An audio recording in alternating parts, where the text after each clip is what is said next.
शास्त्रे वैष्णवদের কাছ থেকে শিক্ষা গ্রহণ করা গুরুদেবের আশ্রয় গ্রহণ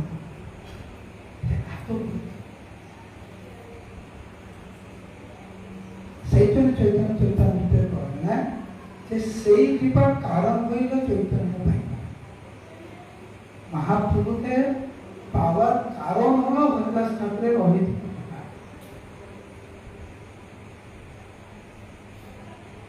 हरिदास ठाकुर श्रीमुख থেকে যখন রঘুনাথ দাস গোস্বামী যখন মহাপ্রভুর মহিমা শ্রবণ করলেন আগে যত বৈরাগ্য ছিল সেই বৈরাগ্য আরো ঘনীভূত হতে লাগে আরো তীব্র হতে লাগে এবং ওনার একমাত্র চিন্তা যে কিভাবে মহাপ্রভুর চরণ কমলে আত্মসমর্পণ করতে সবকিছু করে থাকে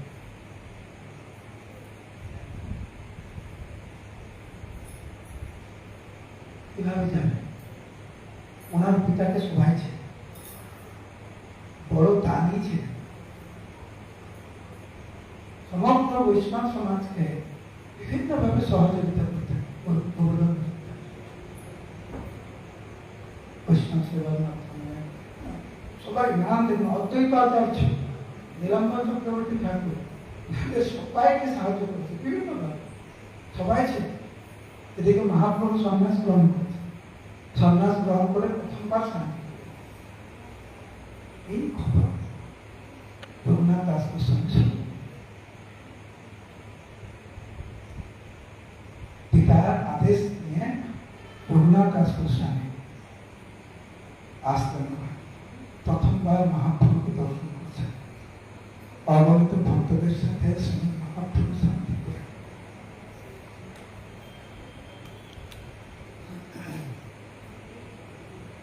সন্ন্যাস করে যবে প্রভুর শান্তি করে আইলা তবে আসি রঘুনাথ প্রভুরে মিলিলা প্রভুর চরণে পরে প্রেমাবিষ্ট হইলা প্রভু পাদ স্পর্শ করিল করুণা আপনাদের প্রশ্ন হতে পারে রঘুনাথ দাস গোস্বামী মহাপ্রভুর অঞ্চলে কি এখানে তো বর্ণনা আছে প্রভুপাদ স্পর্শ করিল পূর্ণা, ওনার মহাপ্রভুর চরণ যুগল, নিজের চরণ যুগল রঘুনাথ দাস গোস্বামীর মাথায়। কত বর্ণনা শুনতে হবে, বেশি বর্ণনা নেই কিন্তু যেখানে মহাপ্রভুর চরণ যুগল অন্য কারো মাথায় বর্ণনা আছে কম। কি করবে? কারণ অদ্বৈত গোসাই নিজে রঘুনাথ দাস গোস্বামীকে মহাপ্রভুর কাছে দিয়েছে, বলছেন প্রভু এই রঘুনাথ আপনি দয়া করে কৃপা করুন। অদ্বৈত গোসাই যখন বলছে কৃপা করুন তো মহাপ্রভু রূপ সনাতন, রূপ সনাতন মহাপ্রভুর সামনে আসবো কখন? একা একা চলে আসছে না, আগে নিতাইয়ের কাছে গিয়েছে, আগে হরিদাস ঠাকুরের কাছে গিয়েছে। নিত্যানন্দ প্রভু এবং হরিদাস ঠাকুর রূপ সনাতনকে নিয়ে মহাপ্রভুর কাছে এসেছে মথুরা। নিত্যানন্দ প্রভু বলছে প্রভু এরা হচ্ছে দবির খাস সাঁতার মল্লিক, এদেরকে আপনি গ্রহণ করুন। নিত্যানন্দ প্রভু বলছে মহাপ্রভু স্বীকার করুন, দীক্ষা দিলেন আমাদের। গুরুদেব যখন প্রভুপাদ যখন জগন্নাথকে বললেন ওই নাম কি দিব্য কৃষ্ণ, দিব্য কৃপা কৃষ্ণ। গুরুদেব যদি বলে, প্রভুপাদ যদি বলে এই হচ্ছে দিব্য কৃপা কৃষ্ণ, জগন্নাথকে গ্রহণ তখন গ্রহণ করবে। আমরা ভগবানকে ভালোবাসতে জানি, যিনি ভগবানকে ভালোবাসেন সে যদি ভাব আমার হয়ে তখন ভগবান গ্রহণ। আমাদের মধ্যে সেই শুদ্ধতা কোথায়, সেই পবিত্রতা কোথায়? কিন্তু গুরুদেবের মধ্যে প্রভুপাদের মধ্যে সেই শুদ্ধতা আছে। অদ্বৈত গোসাই বলুন রঘুনাথ দাস গোস্বামী এটা আপনি স্বীকার করেন, মহাপ্রভু স্বীকার করেন, রঘুনাথ দাস চরণ তুলে দিলেন মাস্টারে।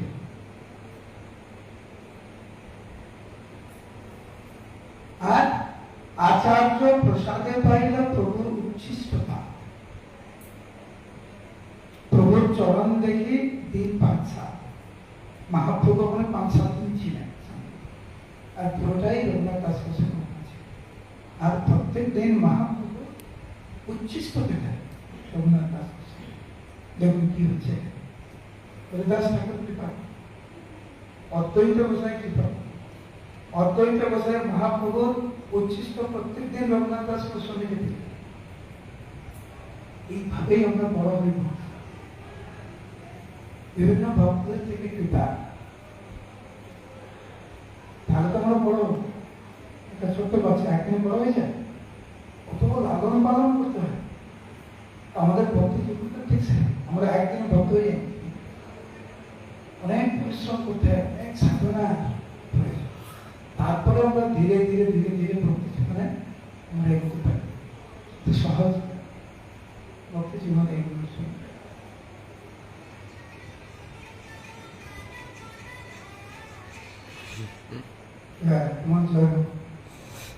ভাষা ডিস্টার্ব করছে না করুন। এখন মহাপ্রভু যখন 5-7 দিন ছিলেন ওনাকে আসে চলে যাবে, শুনে মহাপ্রভু ওখান থেকে চলে যাবে নীলাচলে, ওইখানেই সচনা করেছিলেন নীলাচলে থাকে করেই করছে। মহাপ্রভু প্রভুতারে বিদায় দিয়া গেলা নীলাচলে, দেহ করে আসি হইলা প্রেমেতে থাক। রঘুনাথ দাস গোস্বামী যখন বাড়িতে ফিরে আসে পাগল হলেন গৌর ঠাকুর, উনি কোনো মতেই বাড়িতে থাকতে চাইছেন, কোনো মতেই। সেই জন্য এত ধনী পরিবার থেকে পরিবারে জন্মগ্রহণ করা সত্ত্বেও কোনো আসক্তি ছিল, উনি বারবার পালিয়ে যেতে চান, যতবার পালিয়ে যেতে চায় ততবার ওনার নিরাপত্তা রক্ষীরা সব ধরে নিয়ে আসে। বারবার পালাইতে হওয়া নীলাদ্রি যাইতে পিতা তারা বান্তি রাখে নাহি পথ, আমি পথ যখনই চলে যেতে চায় সবাই ধরে নিয়ে আসে। এখন সব সময় জগন্নাথ রঘুনাথ দাস গোস্বামীকে ওনার নিরাপত্তা রক্ষীরা ওনাকে ধরে রাখে, বেঁধে রাখে। পিতা মাতা ভাবছে এত কিছু থাকা সত্ত্বেও এ আমাদের সংসারের প্রতি কোনো আসক্তি হচ্ছে, তাড়াতাড়ি বিয়ে দিয়ে দিতে হবে। বিয়ে দিয়ে দেয় সুন্দরী রমণীর সাথে, তাহলে হয়তো সংসার জোর করে রঘুনাথ দাস গোস্বামীকে বিয়ে দিয়ে আর বিয়ে দেওয়ার পরে ওনার বইয়ের উপর আরো বেশি প্রভাব হচ্ছে। এখন সংসারকে পুরো কারাগার বলে মনে হয় পিস করে একটু থাকতে চাইছে না, উনি আরো বেশি অধিক উনি অস্থির হন রঘুনাথ দাস গোস্বামী। এরপরে মহাপ্রভু এর মধ্যে কিন্তু কয়েক বছর চলে যায়, মহাপ্রভু তৃতীয়বার নীলাচলে আসে। দ্বিতীয়বার যখন নীলাচলে আসে তখন রঘুনাথ দাস গোস্বামী বাবার কাছে যায়, যে মহাপ্রভু এসেছেন, আমি দর্শন করতে চাই। বাবা তো ছাড়বেন, কারণ সবসময় তো পালিয়ে যাওয়ার চেষ্টা, আর বিবাহ করার পরে আরো বেশি পালিয়ে যাওয়ার চেষ্টা। আবার আর রঘুনাথ দাস গোস্বামীর পিতা সবসময় নিরাপত্তা রক্ষীকে ঘিরে রাখে ওনাকে, ওনার কাছে গিয়েছে অনুমতি, যে আপনি আমাকে অনুমতি দেন। অনুমতি দেবেন না পিতা, তখন উনি বলছে অন্যথা না রহে মোর শরীরে ছিল, তুমি যদি আমাকে বেঁচে থাকতে দেখতে চান তাহলে আমাকে অনুমতি দেন, যদি আমাকে অনুমতি না দেন তাহলে কিন্তু আমাকে দেখতে পাবে, আমি মরে যাব। আর রঘুনাথ দাস গোস্বামী এমন দৃঢ়ভাবে বলছে যে বাবা ভাবছে ভাই একটা ছেলেটা বেঁচে থাকে, ঠিক আছে। বাবা সুন্দর মানে যখন দেখছে সত্যিকারের সন্তান চাইছে মহাপ্রভু দর্শন করতে থাকে, তখন বেশ কিছু সেবকদেরকে নিয়ে মহাপ্রভুর জন্য বেশ কিছু উপহার পাঠিয়ে দিলেন, ঠিক আছে। রঘুনাথ দাস গোস্বামী বললেন তুমি যাও, কিন্তু কয়েকদিন থেকেই কিন্তু ফিরে আসবে, বর্তমান পালনের চেষ্টা করবে। এই নিরাপত্তা রক্ষীকে দিচ্ছি, এরা সবসময় তোমার সাথে থাকবে। রঘুনাথ দাস গোস্বামী ভাবছে আগে তো যাই, তারপরে যাওয়া দিয়েছে। 7 দিন শান্তি করে প্রভু সঙ্গে এইবারে 7 দিন থেকেছে। শুধু মনে মনে ভাবছে যে হে প্রভু তুমি কি আমাকে করুণা করবে না, আমি কি সংসার থেকে উদ্ধার পাবো না? বাবা আমাকে আবার জোর করে বিয়ে দিয়ে দিয়েছে, আমাকে এইভাবে থাকতে হবে, তুমি করুণা করো, তুমি করুণা করো। সর্বঙ্গ গৌরাঙ্গ প্রভু জানিতা, আমরা যে এখন মোটামুটি তিলক করছি, জপ করছি, গলায় মালা ধারণ করেছি, আমরা নিজেদেরকে ভক্ত বলে যাই করি, হ্যাঁ কি না? আমরা ভক্ত। কে কিরকম ভক্ত ভগবান, আমরা বাহ্যিক যতটুকু দেখাই সেটা ঠিক আছে, আমরা দেখাতে পারি হ্যাঁ আমি ভক্ত, কিন্তু সর্বজ্ঞ গৌরাঙ্গ প্রভু জানতাম না আমরা কতটুকু ভক্ত আর কতটুকু অভক্ত হৃদয় ভগবান সঙ্গে। রঘুনাথ দাস গোস্বামী হৃদয়ে মহাপ্রভু জানতেন, শিক্ষারূপে কহে তারে আশ্বাস করছে। আমরাও বলি, এখানে যারা বসে আছে আপনারা বলুন তো, কারা কারা ভগবত ধামে ফিরে যেতে চায়? 2 হাত তুলে হরি বল বলুন, কারা কারা ভগবত ধামে ফিরে যেতে চায়? আজকে একটু হরি বল একটু আসতে কারণ একাদশী করছেন, শরীরে একটু শক্তি কম, আদর্শতির মতো একটু শব্দটা আর একটু বেশি হতো। এখন কতটা আমরা ভক্ত হতে চাই সত্যিকারের, কতটা ভগবত ধামে যেতে চাই মানে কি, যখন আমরা বুঝবো তার মানে কি, তখন বলার জন্য এতটা হবে না। মহাপ্রভু সাহায্য শিক্ষারূপে কহে তারে আশ্বাস পৌঁছে। মহাপ্রভু রঘুনাথ দাস গোস্বামীর প্রকৃত অর্থে মনের কথা জেনে আমাদের উদ্দেশ্য একটি অত্যন্ত গুরুত্বপূর্ণ শিক্ষা দেন। প্রথমে মহাপ্রভু বলছে, রঘুনাথ তুমি শান্ত হও, স্থির হইয়া ঘরে যাও, না হও আতুর। থাকলেন করবে না, ঘরে যাও তুমি। এর পরেরটা শুনুন, আমার পরে পরে বলবো, তাহলে মাথায় থাকবে, ঠিক আছে? আমার পরে পরে বলবো। ক্রমে ক্রমে পায় লোক ভব সিন্ধু, কোন মানে? হ্যাঁ, পায় ভব সিন্ধু মানে সংসার। ক্রমে ক্রমে পায় লোক ভব সিন্ধু। শান্ত হও, ধীর স্থির হও, তুমি পাগলামি করো না, ভালো করে সাধন করবে, করো ভগবত ভক্তি নিষ্ঠাভাবে পালন করো, ধীরে ধীরে ভবসিন্ধু তুমি পৌঁছাবে। এখন তো আমরা সাঁতার কাটছি বা হকম খাচ্ছি, তাই তো? আমাদের প্রবলেমটা কোথায়? আমাদের অসুবিধা কোথায়? আমরা তাড়াতাড়ি সব কিছু চাই, ভালো করে চট করবো না, ক্লাসে ঘুমাবো, প্রভুপাদের শাস্ত্র অধ্যয়ন করবো, চারটে নিয়ম ঠিক মতো পালন করে করবো। যখন জিজ্ঞাসা করবো কারা কারা ভগবতম যেতে চায়, সকালে ঘুম থেকে উঠবো না। প্রভুপাদ বলেছেন প্রত্যেকদিন কমপক্ষে 1 থেকে 2 ঘন্টা ওনার গ্রন্থ পড়তে,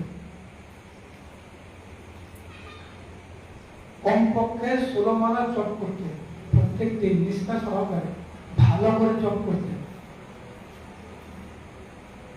4টে নিয়ম ঠিক মতো পালন করতে, পাপ কর্ম থেকে বিরত থাকতে, প্রভুপাদের নির্দেশ।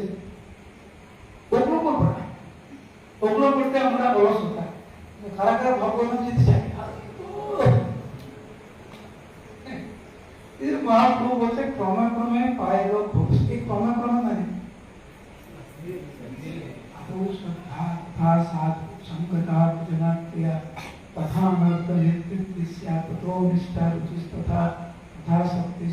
ভাব তথা প্রেম, একে বলে ক্রম।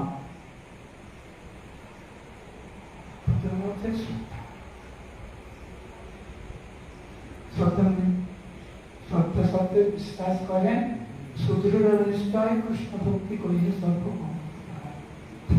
বিশ্বাস, এই জীবনের সবকিছু পাওয়া যাবে বলে না থাকে।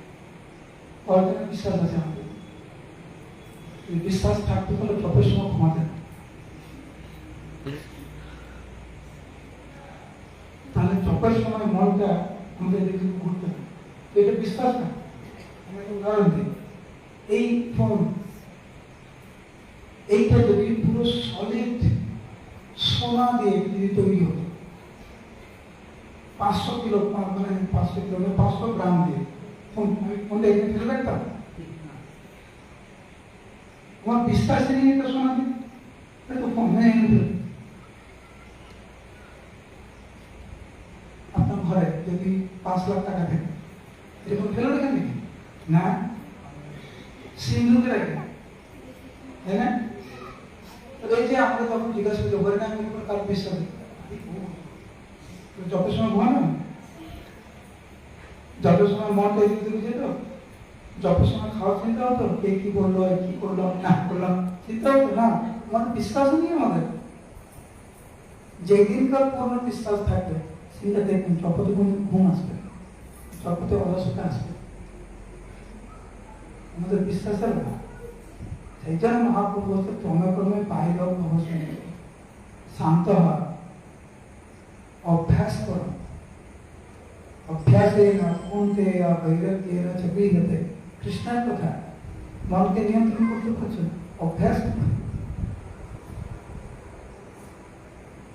মর্কট বৈরাগ্য না করো লোক দেখাইয়া। লোক দেখানোর জন্য মর্কট বৈরাগ্য, মর্কট মানে কি? মর্কট মানে জান না? মর্কট মানে কি? বন্ধ বন্ধ বলে দেবে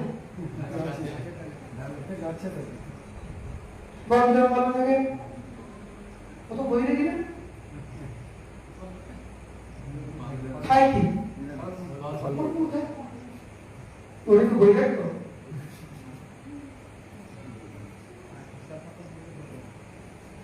আমি যদি ভাবি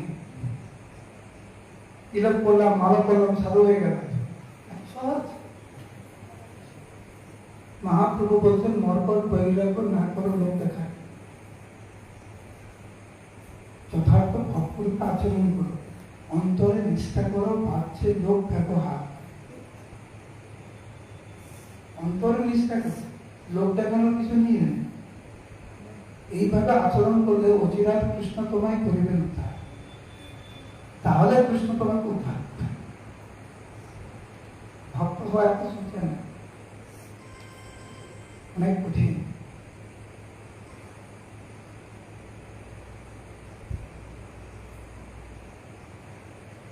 পরে মহাপ্রভু ওনাকে বলছেন, আজকে শেষ করবো, তারপরে যদি কারো কোনো প্রশ্ন থেকে আলোচনা করতে শান্ত হয়ে আমি যেরকম বলছি সেরকম তুমি পালন করো। যদি আমার কথা মতো তুমি চলো, সে চল সেখানে কৃষ্ণ সুরাবে তোমার। কৃষ্ণ গীতায় বলছেন না, দাদা আমি বুদ্ধি যোগম ইয়ে নাম উপায়। ভগবান বলছেন আমি সেই বুদ্ধি প্রদান করি যার ফলে তুমি আমার কাছে আসতে পারবে। এইখানে মহাপ্রভু বলছেন তুমি আমার কথা মেনেছ, ভগবান তোমাকে সেই বুদ্ধি দেবে যার ফলে তুমি সংসার বন্ধন থেকে উদ্ধার পাবে। বাংলাটা খুব অত্যন্ত প্রচলিত কথা, রাখে কৃষ্ণ মারেকে, মারে কৃষ্ণ রাখে। শুনেছেন আমার? মহাপ্রভু বলছেন চৈতন্য চরিতামৃতের বর্ণনা, কৃষ্ণ কৃপায় চালে তাকে কে রাখিতে পারে। ভগবান তাকে কৃপা করবেন, সে সংসার বন্ধনে কখনো আবদ্ধ থাকতে পারে। তুমি আমার কথা শোনো, আমি কি বলছি, আমার কথা শোনো, আমি যেরকম বলছি তুমি সেইভাবে পালন করো, কৃষ্ণ তোমাকে কৃপা করবে, কৃষ্ণ তোমাকে সেই বুদ্ধি দেবে, তারপরে তুমি আমার কাছে ফিরে আসতে পারবে। এই সংক্ষিপ্ত আকারে এইটি হচ্ছে পানিহাটি জেলার আগে যেটা আজকে আমরা আলোচনা করলাম। এটা আমাদের প্রত্যেকের জীবনে অত্যন্ত গুরুত্বপূর্ণ।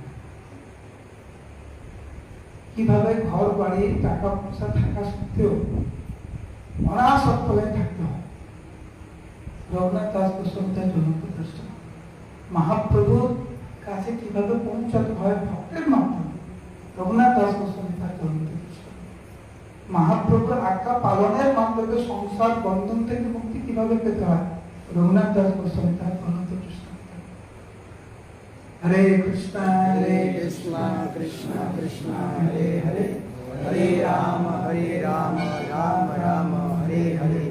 রঘুনাথ দাস গোস্বামী কি জয়।